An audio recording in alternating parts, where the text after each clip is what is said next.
very interesting.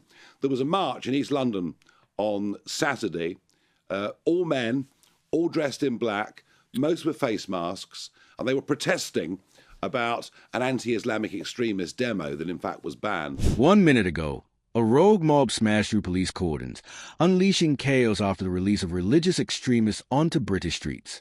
Yes, this is real life, not a dystopian thriller. This is the UK right now. If you've been feeling like Britain's been teetering on the edge of something for a while, congratulations, you're not paranoid. You're just paying attention. Because what's happening right now, it's not just a rough patch. It's a full-blown unraveling. And at the center of it all, with tensions rising across the UK and thousands taking to the streets of London right now, it's more important than ever to see the full picture. If you want to stay updated on the situation as it unfolds, make sure to hit that subscribe button and turn on notifications. I'm covering the angles the mainstream media might miss, like this video if you believe in unfiltered reporting. A government more interested in global optics than national order, releasing criminals, losing control of the streets, and watching the social contract collapse in real time. Let's start with the headlines. Mass riots erupting across the country. Police lines overrun. Street violence flaring up like it's routine. But this isn't just about one protest or one rogue group. It's a pressure cooker finally blowing its lid. What you're seeing on the news isn't isolated. It's the direct result of long-standing policy failures, most of them signed, sealed, and delivered by the current administration under Prime Minister Starmer. The government's leniency policies have gone from soft on crime to actively inviting chaos. Take the SDS-40 scheme. It allows offenders to serve only 40% of their sentence. That's right. Commit a serious crime, and you're back on the street before your cell even gets cold. Over 40,000 criminals have been released under this program, some with ties to extremist ideologies, others who've openly called for violence. And still, they walk free. It's no wonder the streets feel lawless. Machete attacks, looting, arson, and what's a police response? In many cases, retreat, literally stepping back as mobs take over cities. Morale within law enforcement is crumbling, and can you blame them? They are being asked to enforce order without the backing of leadership or the protection of a functioning justice system. And behind all this is a government that seems more interested in press releases and public safety. They prioritize performative politics and international talking points over protecting their own citizens. Policies aren't just failing, they're betraying the very people they're supposed to serve. Now, let's talk immigration. Because it's not just a side issue, it's central to what's unfolding. Every day, thousands of migrants arrive on British shores, often illegally. Many are released into communities without thorough vetting. Some have criminal backgrounds. Some exploit legal loopholes, claiming persecution to avoid deportation. And instead of tightening the system, the government's answer has been to expand it. I know things feel really heavy in the UK right now. There's a lot of division and noise on the streets, but I want this channel to be a place where we can come together. If you want to be part of a supportive community, please subscribe. And like this video to show some love to everyone feeling anxious about the state of things right now. Stay safe out there, everyone. Offering resources, housing, and legal protections while the border remains wide open. Britain's detention facilities are overcrowded. The legal system's overwhelmed. The response? Release more people. Blend them into communities already under strain. It's a recipe for volatility, and that volatility is now boiling over into visible unrest. You're seeing that unrest in the streets. Protests spiraling into riots, violence erupting in neighborhoods, and a sense that the state can no longer guarantee basic security. People feel abandoned. And when citizens lose faith in the system, they take matters into their own hands, something we're now watching unfold, live on camera. And the kicker? The government refuses to acknowledge the scope of the problem. They've adopted a strategy of managed decline. Rather than fix broken systems, they decided to slowly let them rot, dressing it up with buzzwords, policy speeches, and press conferences that never quite address reality. Priorities seem completely detached from what's actually happening. While the public pleads for stronger borders and safer streets, the government holds climate summits. While communities deal with rising crime and homelessness, Parliament debates inheritance tax rates for small farmers. It's tone-deaf at best, negligent at worst. And it's not just about law enforcement, it's cultural, 2. Traditional British values, tossed aside in favor of policies that feel increasingly foreign to the average citizen. From judicial decisions that protect extremists under the guise of human rights, to social programs that prioritize newcomers over natives, the people paying taxes are starting to wonder, what happened to their country? The European Court of Human Rights now has more say over deportation decisions than Britain's own lawmakers. International frameworks outweigh national will. And the result? A public that feels completely disconnected from the decisions that shape their lives. Let's talk economics. Small businesses are getting crushed under insane tax policies. Inheritance taxes are forcing farmers to sell generational land. Insurance premiums are spiking. Shops are closing. Homelessness is rising. The NHS is straining under demand. And while citizens struggle to make ends meet, the government continues to pour funding into migrant support systems. It's not sustainable. It's not just unfair. It's actively eroding the stability of the nation. And let's be clear, this isn't xenophobia. This isn't about hating migrants. It's about governance, policy, the responsibility of a state to protect its... You've seen the headlines, but the atmosphere down here is completely different. Subscribe so you don't miss the raw footage I'm releasing later this week. And like this video to help push this unfiltered reporting up the algorithm. People and maintain order. And right now, that social contract is broken. When criminals are released early with no follow-up, when borders are more symbolic than secure, when riots break out and police run, not because they want to, but because they have to, you don't have a functioning society. You have something else entirely. You have a government holding the steering wheel while the vehicle hurtles off a cliff. The judiciary plays its part, too. There's a perception, growing by the day, that British citizens are held to one standard, while foreign nationals or politically sensitive offenders get leniency. The public sees double standards. And whether it's real or perceived, perception drives anger. That anger becomes unrest. And unrest, if ignored, becomes crisis. We're now living in that crisis. But instead of course-correcting, the government is managing optics, silencing critics, labeling dissent as extremism. And what does that get you? A public that no longer trusts the system, no longer trusts the media, and no longer believe that anyone in power is telling the truth. What happens when that trust collapses? You're seeing it already, barricades in the streets, mobs breaking cordons, citizens taking to the streets not just to protest, but to rebel against what they see as a failed state. And what about sovereignty? If Britain can't control who enters its borders, can't control its laws without interference from foreign courts, can't protect its citizens or even enforce its own sentencing guidelines, then what kind of sovereignty does it really have left? Every layer of British society is feeling the squeeze. From law enforcement, to healthcare, to the economy, to the national identity itself, it's all under pressure. And while political leaders debate pronouns and carbon credits, the public is wondering whether their neighborhoods will still be safe tomorrow. We're not talking about a few policy missteps.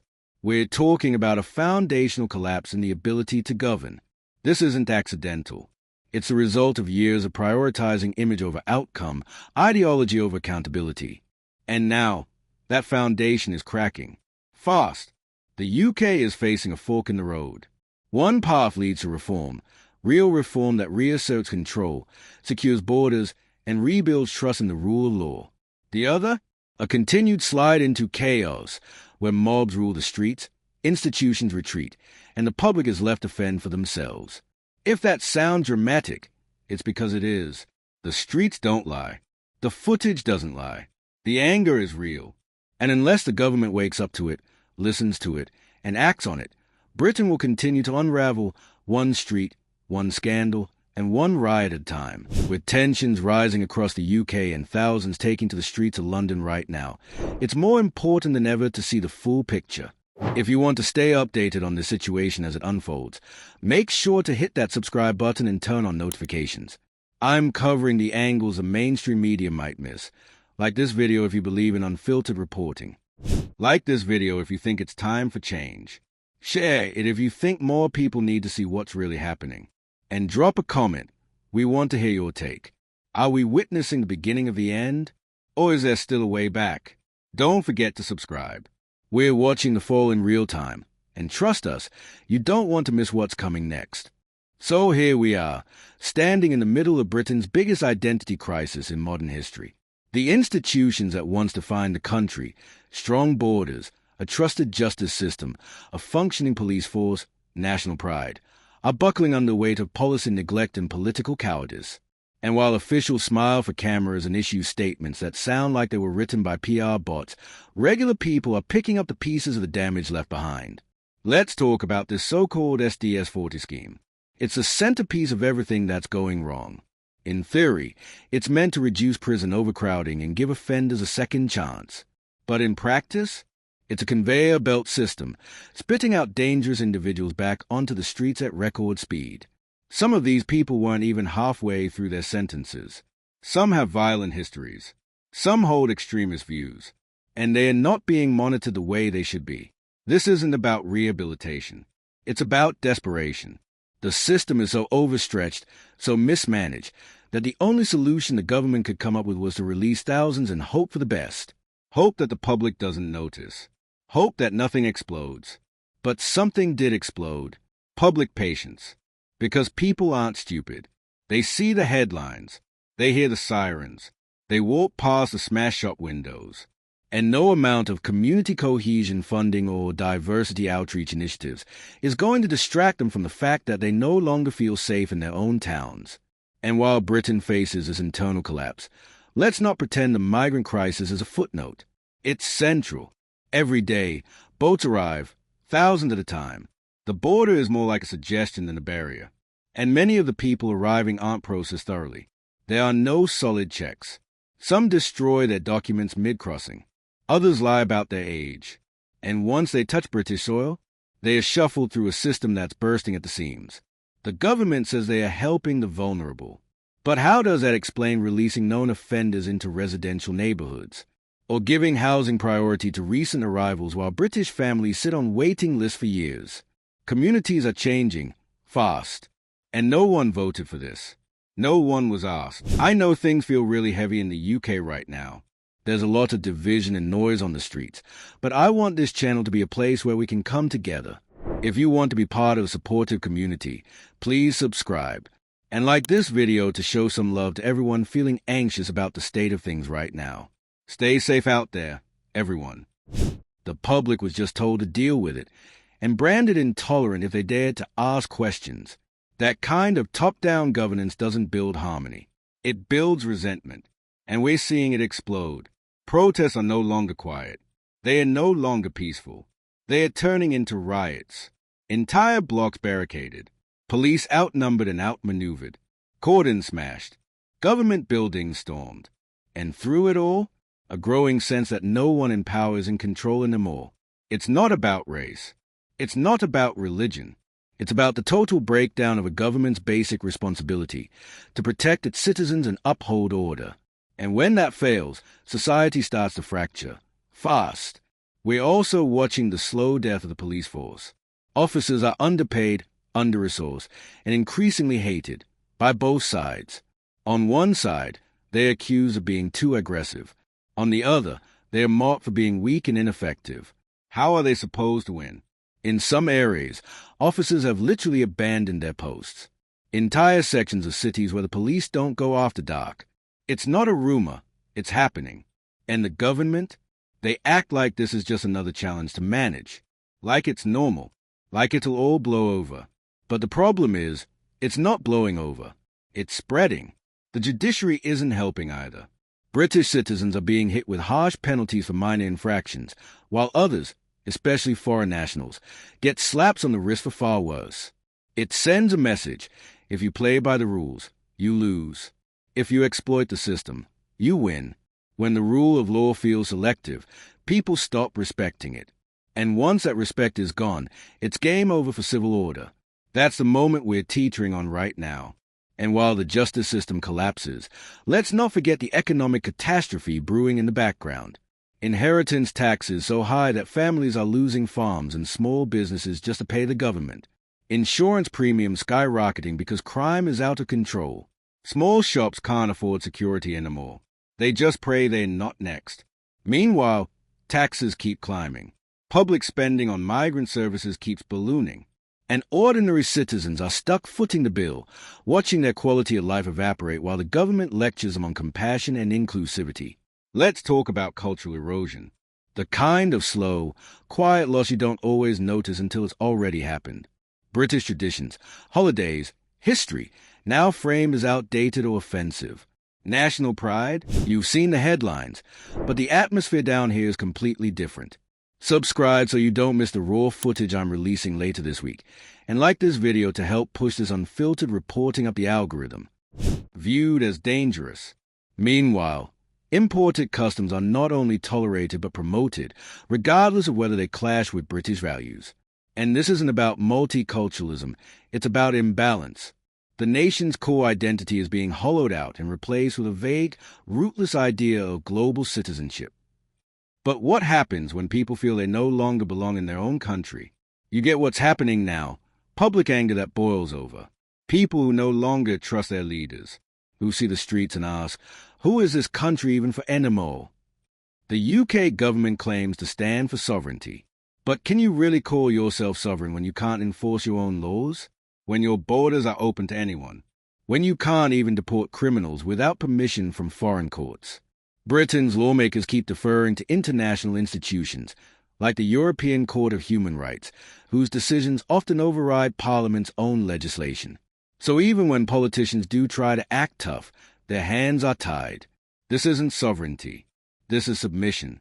And people are waking up to that. We're seeing a new kind of protest now. Not just people marching with signs, but ordinary citizens, outraged enough to clash with police, to resist arrests, to tear down barricades. Not because they hate law enforcement, but because they see law enforcement as powerless. Or worse, as enforcers of a system that's abandoned them. And that abandonment runs deep. Because in this era of managed decline, the government isn't fixing problems. It's simply learning how to live with them. Rising crime? We're told it's normal. Unaffordable living? We're told it's necessary. Cultural division? We're told it's progress. No one in charge is offering real solutions. Just spin. Just distraction. Just vague statements about resilience and unity, while neighborhoods fall apart. And the people? They're tired. Tired of empty platitudes. Tired of being blamed. Tired of being told that what they're experiencing isn't real. But it is real. The mobs are real. The violence is real. The economic collapse is real. And the erosion of national identity? That's as real as it gets. So what now? There's a fork in the road. Down one path, bold reform. A reassertion of sovereignty. A legal system that works. Borders that hold. Communities that feel safe again. Down the other path, more decline. More managed chaos. More citizens left behind while the elite play global chess games from their offices in Westminster. The choice isn't just political anymore. It's existential. Because if things continue on this trajectory, with tensions rising across the UK and thousands taking to the streets of London right now, it's more important than ever to see the full picture. If you want to stay updated on the situation as it unfolds, make sure to hit that subscribe button and turn on notifications. I'm covering the angles the mainstream media might miss. Like this video if you believe in unfiltered reporting. It won't just be protests. It'll be something much worse. The kind of societal collapse that's hard to come back from. The kind that turns once proud nations into fractured territories. Britain's still got a chance to pull back from the edge. But that window is closing fast. And the first step is admitting that everything isn't fine. That things aren't under control. That what's happening isn't just unfortunate, it's catastrophic. The terrifying thing is how quickly all of this went from conspiracy theory to front-page reality. Just a year or two ago, if you said Britain was on the verge of social breakdown, you'd be laughed out of the room, labeled reactionary, dismissed as dramatic. But now, even the people who mock that kind of talk are asking the same question. What happened to this country? It's not paranoia when the riots are on your doorstep. It's not exaggeration when mobs are tearing through police cordons and extremists are being released into the public with barely a warning. That's not fear-mongering. That's a news cycle. And what does the government say? They tell you to be calm, to stay unified, to trust the process. But what process? The one that lets violent criminals out after serving less than half their sentence? The one that prioritizes virtue signaling over public safety? The one that lets thousands of unvetted migrants enter the country while pretending the border is being managed? Let's talk honestly. The system is broken. And not in a quirky, paperwork's a mess kind of way. Broken in the sense that it's no longer serving the people it was designed to protect. The prisons are overcrowded. The courts are lenient. The police are demoralized. The public is angry. And leadership, utterly detached from reality. That detachment is almost surreal. On the same day mobs stormed barricades and set the streets ablaze, what was trending from Westminster? A climate funding announcement. Another speech about inclusivity. Another tweet about international cooperation. All while the streets are screaming for law and order. It's like the leadership is playing a different game entirely. And they are losing that game, too. The SDS-40 scheme, in particular, is just mind-bending. We're not talking about a few non-violent offenders being released early. We're talking about thousands of dangerous criminals, people with records of violence, extremism, and in some cases, outright terrorism, being given their freedom back with barely a second glance. And when the public dares to ask, why are they out? They are told it's necessary for rehabilitation and social reintegration. Let's be real. You cannot socially reintegrate someone who's not interested in society. You cannot rehabilitate someone who's already pledged allegiance to extremist ideologies or committed serious acts of violence. That's not compassion. It's negligence dressed up as policy. And the cost isn't theoretical. It's being paid in blood and fear. Shopkeepers locking their doors at dusk. Parents scared to let their kids take the bus. Whole communities bracing for what might happen next. Meanwhile, the government diverts billions in taxpayer money to support services for recent migrants, many of whom arrived illegally. While schools go underfunded, hospitals stay overwhelmed, and families can't afford to heat their homes. It's not sustainable, and the resentment is building. People feel betrayed. And frankly, they should. There's this growing sense that the government has picked its side, and it's not the average citizen. It's a quiet war, not with bullets, but with policies that slowly erase any sense of national cohesion. And once that glue dissolves, the cracks start to show. You're seeing it in the protests, in the violence, in the silence from leadership that's too scared or too indifferent to respond meaningfully, because to respond would mean admitting they got it wrong, that they pushed too far, that their managed decline wasn't a strategy, it was a white flag. And if there's one thing that's become painfully clear, there's no adult in the room, no real leadership, just bureaucrats playing chess with lives they'll never have to live, making decisions from high-rises while working-class neighborhoods burn, literally and figuratively. This isn't about party lines anymore. It's not a left versus right issue. It's a survival issue, a law and order issue, a national sovereignty issue. And the people have had enough. You see it in the chants during protests. You see it in the broken windows and overturned barriers. This isn't just anger, it's a cry of betrayal. Because when citizens are punished for speaking out, but criminals are rewarded with early release, what message is being sent? That obedience is punished and dysfunction is rewarded. And people are done playing that game. Britain's founding principles were based on order, justice, and sovereignty. But now, those words feel like hollow slogans. Because in reality, the rule of law has become selective. Justice is delayed, if not denied. And sovereignty? Sliced up and outsourced to foreign courts and non-elected international bodies. And yes, it matters. It all matters. Because when British courts can't deport criminals because of appeals to foreign judges, when local councils spend more on translation services and law enforcement, when a grandmother gets fined for misgendering someone on Twitter, while violent offenders walk free, you know something is deeply wrong. There's no shared definition of justice anymore, no common sense of right and wrong, just chaos wrapped in bureaucracy. And while the state collapses from the inside, the outside pressures keep building. Mass immigration, unchecked and unvetted, cultural clashes escalating, crime rising, infrastructure buckling. The NHS, once the pride of the nation, can barely function. And there's no backup plan, because there was no plan. The plan was to manage decline, to keep the public pacified with distractions while the country quietly eroded beneath them. And now, the decline is no longer manageable. It's visible. It's loud. It's violent. The social contract that held this country together has been shredded. People don't trust the police, don't trust the courts, don't trust Parliament. They barely trust the news. And when trust is gone, all that's left is unrest. Some people are calling this an awakening. Others are calling it the beginning of a revolution. But whatever you call it, one thing's for sure, the center isn't holding. So what comes next? That depends.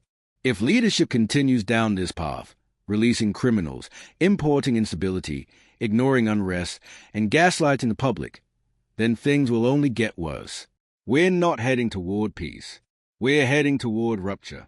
And once a rupture happens, it doesn't matter who's in charge, because the system as we know it won't exist anymore. You can't rule a country people no longer believe in, and that belief is vanishing faster than anyone expected. So here's the uncomfortable truth. Things will not magically get better, not without radical change, not without admitting failure and starting from scratch on some of these policies, not without leadership that actually serve the people, not foreign interests, not PR optics, not ideological checklists. And if that doesn't happen, then Britain becomes a cautionary tale, a once great nation brought to its knees not by war, but by bureaucratic decay, political cowardice, and the slow drip of cultural self-erasure. It doesn't have to be that way, but the clock is ticking.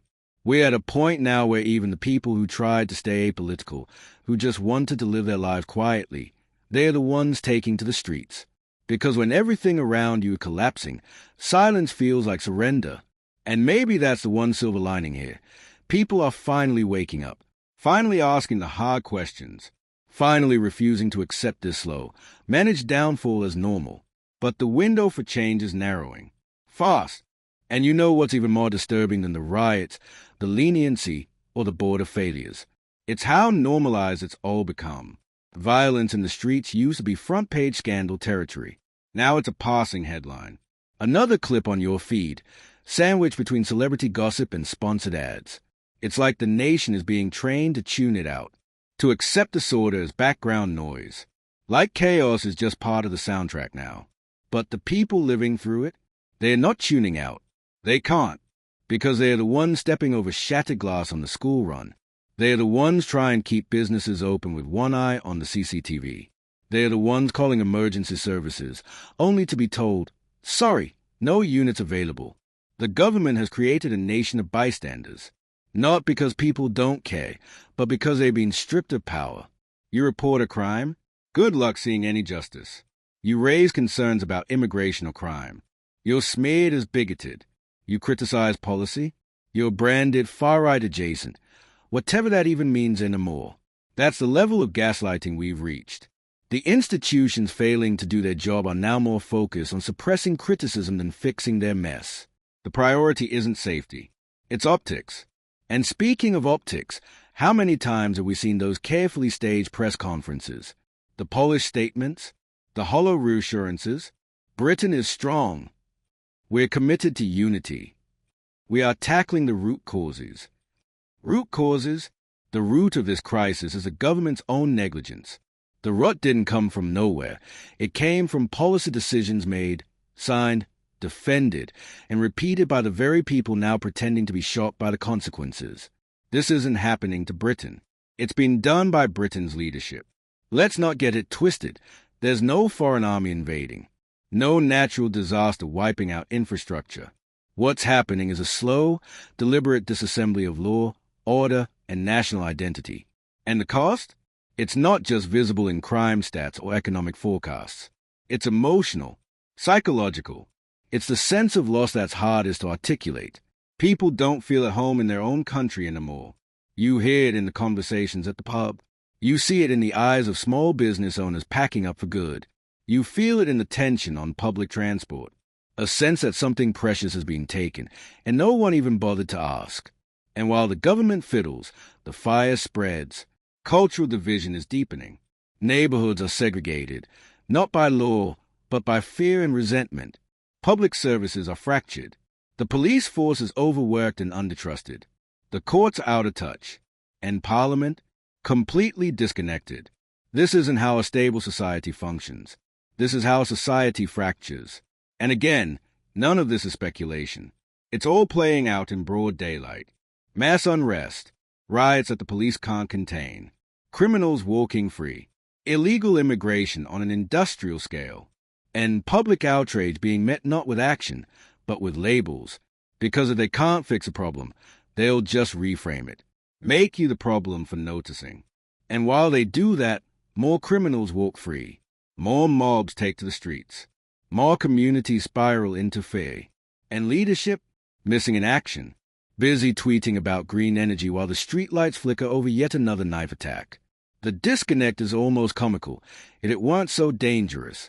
Because when citizens realize they can no longer rely on the state for protection, they don't just lose faith in the system. They start looking for alternatives. That's when things get unstable. That's when fringe movements gain traction. That's when extremism actually starts to take root, not from ideology, but from desperation. People don't radicalize in a vacuum. They radicalize when they feel unheard, unprotected, and ignored. And right now, that's the story of half the country. But you won't hear that in the official reports. No, what you'll hear instead is a language of deflection, community cohesion, inclusive policy, global responsibility. Phrases that mean nothing when the corner shop's been looted or your kid can't walk home safely. And here's a cruel irony. While the government claims to champion compassion, their policies are creating a more divided, more dangerous, and more fragile society than ever before. Compassion doesn't look like early release schemes for violent offenders. It doesn't look like unchecked immigration with no infrastructure support. It doesn't look like a police force too demoralized to intervene when chaos breaks out. That's not compassion. That's collapse dressed up in polite language. And the people? They've had it. Not just with the crime or the costs, but with the insults to their intelligence, with being told everything's fine while watching it fall apart in real time. There's a reason social media clips of police abandoning riot zones go viral. There's a reason footage of mobs overrunning Cordons spreads like wildfire. Because people know they're not being told the truth through official channels. They are seeing the truth for themselves. And they're sharing it, talking about it, organizing. That's the part the establishment didn't count on. They thought people would stay quiet. They thought the noise would fade. But it hasn't. If anything, it's getting louder. This isn't a fringe rebellion anymore. It's the mainstream waking up to the fact that crime is rewarded, that law-abiding citizens are punished, that national pride is mocked, that British values are treated like a relic instead of a foundation. And you can only disrespect a nation's people for so long before they start to push back. That's what these protests are about. That's what the unrest is signaling. Not some right-wing uprising. Not foreign interference. Just ordinary people saying, enough. They want their country back. Their streets. Their safety. Their voice. Because right now, none of those things feel secure. So where does it go from here? If leadership continues pretending everything's under control, spoiler, it's not. We're going to see more unrest, more mob action, more defiance, and eventually, total loss of authority. At that point, it's not about policies anymore. It's about survival. But if leaders finally acknowledge the crisis and act decisively, it doesn't have to end that way. Reform is possible. Rebuilding trust is possible. Restoring order is possible. But it starts with facing the truth. The system is failing, and it's failing because those in charge let it rot. So to anyone watching this who feels the weight of all this, who feels helpless, angry, betrayed, you're not alone. You're not crazy. You're not overreacting. You're awake, and your voice matters more now than ever. So if this resonated with you, like the video, comment with your thoughts. We want to hear from you. What are you seeing where you live? What's the media not telling us? And share this with someone who's still in denial, because denial won't save this country, but awareness just might. And if you want to stay in the loop as this story unfolds, subscribe. We're not done yet. Not even close. This is just the beginning.